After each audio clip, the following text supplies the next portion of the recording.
Olá, o Conhecer está de volta, hoje conversando com a professora Maria Angélica da Silva, coordenadora do Grupo de Pesquisa e Estudos da Paisagem da UFAL. Professora, como se dá essa formação de Maceió? Porque nós temos uma lacuna, não é? A impressão que se tem é que há poucos estudos sobre como Maceió se forma enquanto cidade e a gente vive hoje num caos urbano tão grande, parece que a cidade não teve planejamento algum. Como é que se dá esse desenvolvimento? Então, Maceió também, ela tem uma ocupação, claro, que ela só se torna cidade, né, vila e cidade no século XIX, mas ela já faz parte de um percurso importante de ocupação da costa. Então, quando a gente fala do Brasil holandês, a gente às vezes esquece que Alagoas pertencia à capitania de Pernambuco. Então, portanto, foi também uma região ocupada pelos holandeses. Então, temos, por exemplo, relatos que falam da presença de João Maurício de Nassau no porto de Jaraguá. Então, já era uma região habitada. Né? Então já tinha uma ocupação. Já havia núcleos de povoamento. Desde o século XVII, isso. E nós conseguimos localizar no Arquivo Ultramarino, em Portugal, né, que, como eu já lhe disse, a nossa busca é principalmente pelas fontes iconográficas, que nós buscamos nos arquivos e também nós produzimos depois através dos programas de computação. Então, nós pudemos localizar no Arquivo Ultramarino, em Portugal, em Lisboa, o que que nos parece que é considerada hoje a representação iconográfica mais antiga de Maceió. Ou seja, o mais antigo mapa de Maceió. Que é um mapa de uma certa extensão, aquarelado, um mapa bonito, todo aquarelado. De que ano, professora, é isso? É no final do século XVIII. E ele, então, apresenta... É um mapa que tinha como função orientar os navios para aportar na costa, né? Então, a maior parte das informações é sobre os arrecifes, sobre a condição da costa. Mas a gente já vê claramente ocupada a área de Jaraguá e a partezinha de cima, né, onde hoje a gente tem a catedral, também com a pequena capela.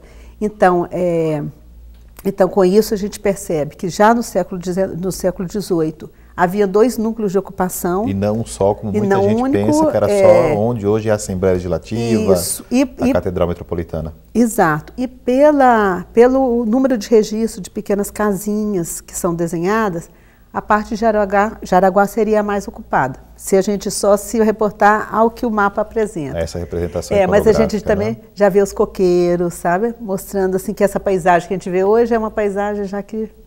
Para o planejamento urbano de Maceió, é claro que é uma outra época, mas ele segue essa visão mais orgânica, então? Então, no início, certamente, não é? Porque esses portugueses eles chegam, depois há todos os processos de miscigenação, de trocas culturais com os próprios povos daqui, com os escravos que chegam de várias partes da África, né? Então essa cidade ela não é desenhada apenas pela cultura portuguesa, não é? Ela é desenhada por todos esses povos que chegam para ocupar o território.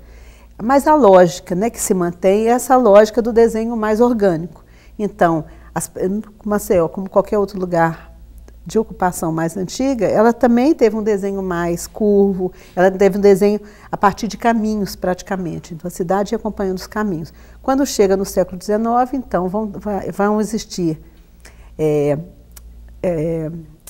iniciativas de tentar regularizar a cidade. Mas ela também começa como Marechal Deodoro, com Porto Calvo, com desenho irregular e toda voltada para o porto. Perfeito. Além desse resgate iconográfico, o grupo também produz alguns produtos culturais. Que produtos são esses, professora? Então, a nossa ideia é que o conhecimento tem que ser socializado, não é?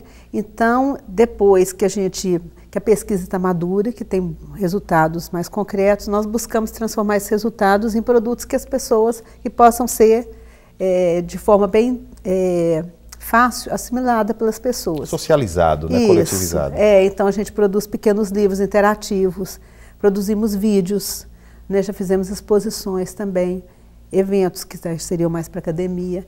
E como a imagem, né? Ela apresenta poucas barreiras, quer dizer, uma pessoa que não... Nós temos uma carência, né, professora, desse resgate, dessa memória, não é? Então, para o iletrado, o desenho também é possível de ser assimilado.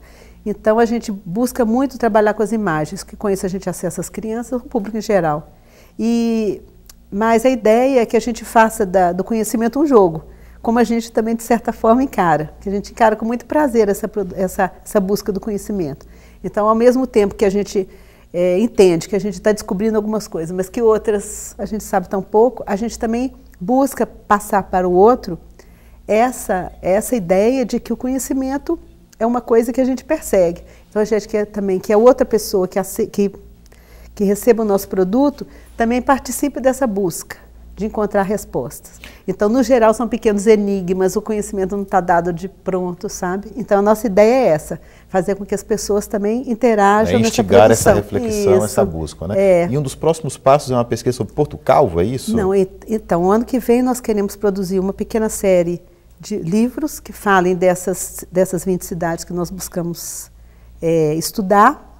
Então, nesses livros vão ter um pouco a história desses lugares, mas também um trabalho imagético em cima dos mapas, mostrando como é que essas cidades, né, fazendo uma superposição, mostrando como essas cidades foram se desenhando, mas assim, a partir de um trabalho gráfico, né, que nós queremos, e que é muito fácil, assim, usando o Google Earth, por exemplo, né, as imagens aéreas. Então, com isso, a pessoa vai entendendo como é que as cidades vão se desenhando. Porto Calvo, que nos idos de 1600 era uma cidade, era uma vila expressiva, muito, né, maior que Maceió. Ela tinha uma ocupação muito mais expressiva que Maceió. Com a presença holandesa, inclusive. Isso, né? E o importante desses holandeses é terem deixado os desenhos, porque temos cidades muito importantes na Europa que não tiveram nenhum registro no século XVII.